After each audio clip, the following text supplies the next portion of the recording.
നമസ്കാരം. ഓം ഓം ഓം കുജനം രമരാമേതി മധുരം മധുരാക്ഷരം ആരുഹ്യ കവിതാശാഖാം വന്ദേ വാൽമീകികോകിലം. രമായ രാമഭദ്രായ രാമചന്ദ്രായ വേധസേ രഘുനാഥായ നാഥായ സീതായ പതയേ നമഃ. മനോജവം മാരുതതുല്യവേഗം ജിതേന്ദ്രിയം ബുദ്ധിമതാം വരിഷ്ടം വാതാത്മജം വാനരയൂഥമുഖ്യം ശ്രീരാമദൂതം ശരണം പ്രപദ്യേ. ശ്രീമദ് വാൽമീകി രാമായണം ആരണ്യകാണ്ഡം 37-ാം സർഗത്തിലെ അവസാനത്തെ ശ്ലോകങ്ങളായിരുന്നു പാരായണം ചെയ്തിരുന്നത്. മാരീചൻ ഇപ്പോൾ രാവണനെ സീതയെ അപഹരിക്കുന്ന ആ ഉദ്യമത്തിൽ നിന്നും പിന്മാറണമെന്ന് ഉപദേശിക്കുകയാണ്. രാമൻ സാധാരണ മനുഷ്യനല്ല, വിഷ്ണുവിൻ്റെ അവതാരം തന്നെയാണ്. അതുപോലെ സീതയും സ്വയം രക്ഷിക്കാൻ ശക്തിയുള്ളവളാണ്. അവളെ വേറെ ആരും രക്ഷിക്കേണ്ടതില്ല, അവൾ സ്വയം തന്നെ രക്ഷിച്ചുകൊള്ളും. ഇനിയിപ്പോൾ രാവണനോട് പിന്നെയും മാരീചൻ പറയുകയാണ്, രാവണൻ്റെ ബലം ശരിയായി മനസ്സിലാക്കുക, അതുപോലെ രാമൻ്റെ ബലവും ശരിയായി മനസ്സിലാക്കിയിട്ട് ഉചിതം എന്താണെന്ന് നിശ്ചയിച്ച് പ്രവർത്തിച്ചുകൊള്ളൂ. ഞാനിനിയൊന്നും പറയുന്നില്ല.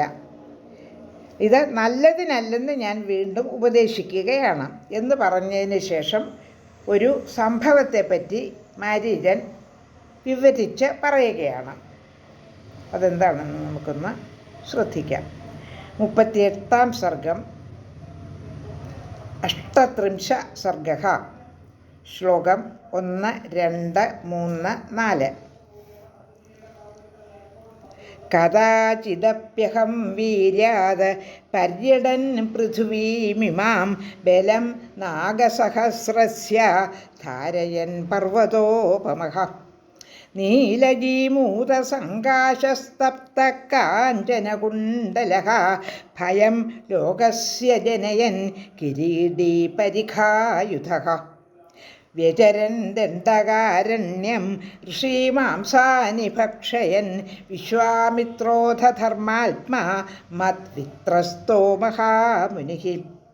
സ്വയം ഗത്വാ ദശരഥം നരേന്ദ്രം ഇദമബ്രവീത് അയം രക്ഷതു മാം രാമ പർവകാലേ സമാഹിതഃ. 1, 2, 3, 4 ശ്ലോകങ്ങളുടെ അർത്ഥം. ഒരിക്കൽ ഞാൻ വീര്യത്തോടെ ഈ പൃഥ്വിയിൽ പര്യടനം ചെയ്യുമ്പോഴത്തെ കഥ കേൾക്കുക.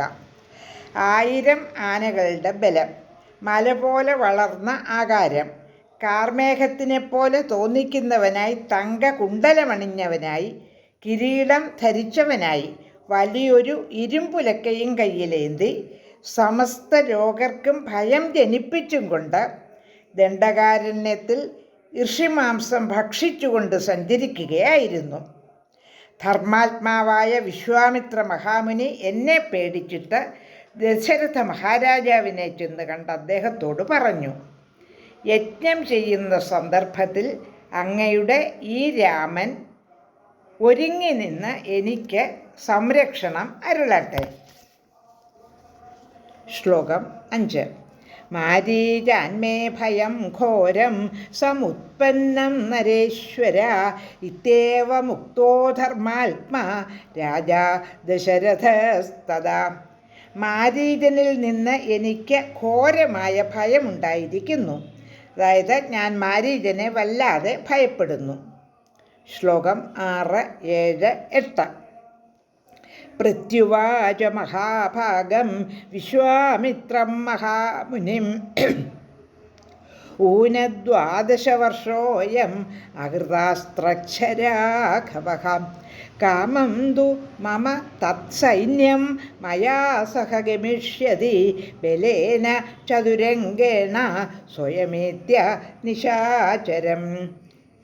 വധിഷ്യാമി മുനിശ്രേഷ്ഠ ശത്രും തവ യഥേപ്സിതം ഏവമുക്ത സതു മുനി രാജാനാമിതമബ്രവീതം. 6, 7, 8 ശ്ലോകങ്ങളുടെ അർത്ഥം. ഇങ്ങനെ പറഞ്ഞപ്പോൾ ദശരഥ മഹാരാജാവ് ആ മഹാഭാഗനോട് പ്രതിവചിച്ചു. രാഘവന് കഷ്ടിച്ച് 12 വയസ്സേ ഉള്ളൂ. ശസ്ത്രാഭ്യാസനം മുഴുവൻ തീർന്നിട്ടില്ല. ശസ്ത്രം അഭ്യസിക്കുന്നത് മുഴുവൻ തീർന്നിട്ടില്ല. എൻ്റെ സൈന്യം എന്നോടൊപ്പം വരും. ആ ചതുരംഗപ്പടയോടുകൂടി ഞാൻ തന്നെ വന്ന് നിശാചരനെ വധിക്കാമല്ലോ. ഇപ്രകാരം പറഞ്ഞപ്പോൾ ആ മഹർഷി രാജാവിനോട് ഇങ്ങനെ പറഞ്ഞു. 8 ശ്ലോകങ്ങളാണ് പാരായണം ചെയ്തത്. ലോകാ സമസ്ത സുഖിനോ ഭവന്തു.